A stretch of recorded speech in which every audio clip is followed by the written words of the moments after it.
Hi, and welcome. You're listening to Mr. Hutchings, and this is Mr. Hutchings History. Today's presentation is going to support Unit 4.7 Changing Social Hierarchies in the AP World History Modern course.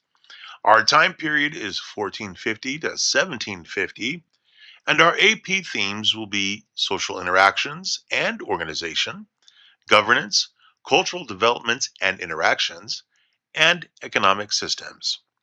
The historical reasoning skill will be comparison. As empires expanded between 1450 and 1750, they faced a shared problem. How do you rule millions of people who speak different languages, worship different gods, and live very different lives? The answer was not equality. The answer was hierarchy.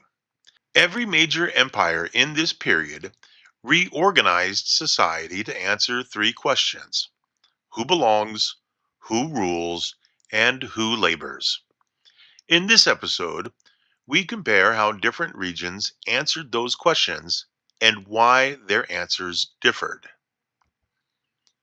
In early modern Europe, social hierarchy rested heavily on birth.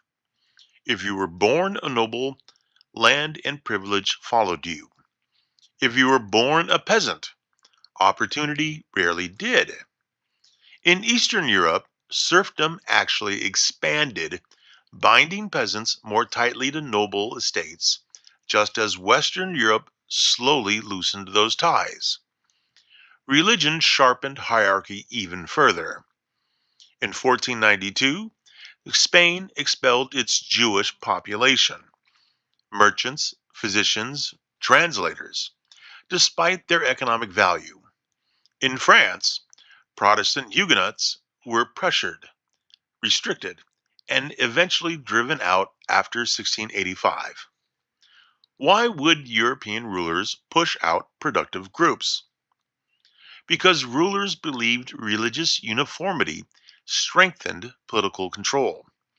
Under the theme of governance, unity mattered more than economic efficiency. While Spain expelled Jews, the Ottoman Empire welcomed them. Jewish refugees settled in Istanbul, Salonika, and Smyrna. Some became court physicians. Others worked in trade and finance. The Ottomans understood something critical: diversity could be useful. But tolerance was not equality. Non Muslims paid the jizya tax. They lived in separate neighborhoods. They could not become sultan. This was hierarchy with flexibility, a layered society where difference was managed, not erased. How is Ottoman tolerance different from modern equality? It's different because the Ottomans allowed coexistence, not sameness. Groups were protected but ranked, illustrating social interactions and organization rather than equal citizenship. Occasionally, hierarchy bent. Roxelana began her life enslaved, captured from Eastern Europe and brought into the Ottoman palace. She converted to Islam, gained the favor of Sultan Suleiman, and became his legal wife, an extraordinary break from tradition.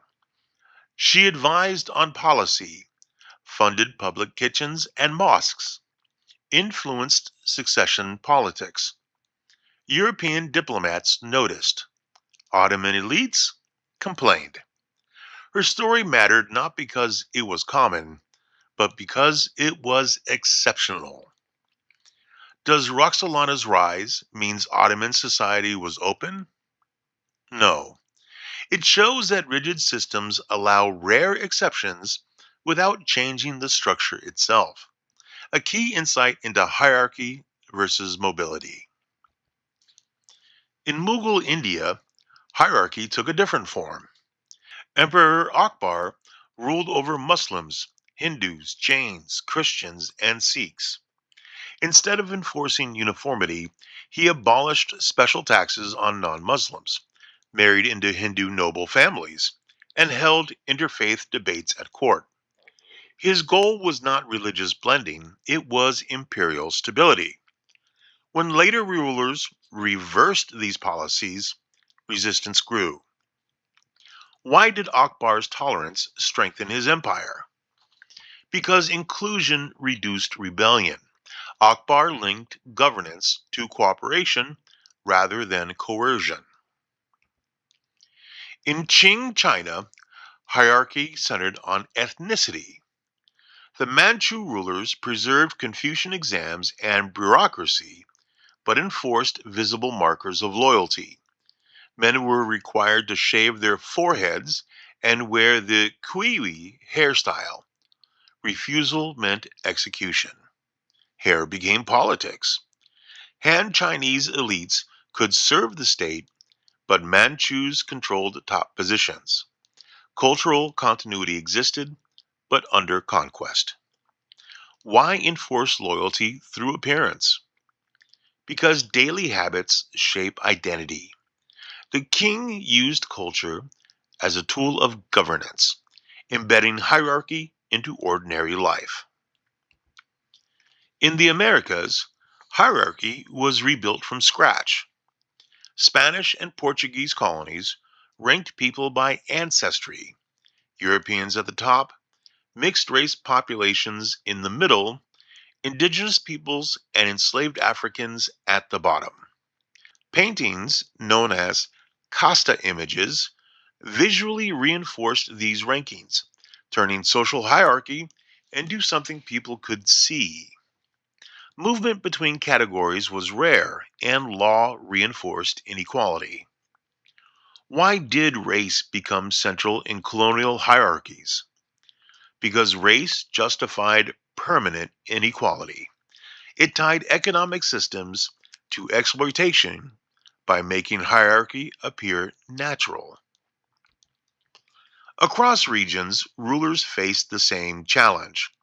How do you rule difference? Europe used religion and birth. Ottomans used managed diversity. Mughals used inclusion. King rulers enforced ethnicity. Colonial America used race. Different methods, but the same goal: stability through hierarchy. What do these systems have in common? All organized inequality to preserve power. Comparison shows hierarchy was universal, even as its foundations differed. Between 1450 and 1750, social hierarchies hardened, shifted, and sometimes cracked, but they never disappeared. They were built by rulers, defended by law, reinforced by culture, and challenged only rarely. This matters because hierarchies are not natural facts, they are human decisions. If societies create hierarchy, who has the power to change it? Well, an answer could be those who challenge authority. History reminds us that inequality is constructed and therefore contestable. I'm Mr. Hutchings, and I'd like to thank you for listening to this episode. And as always, until next time, stay curious.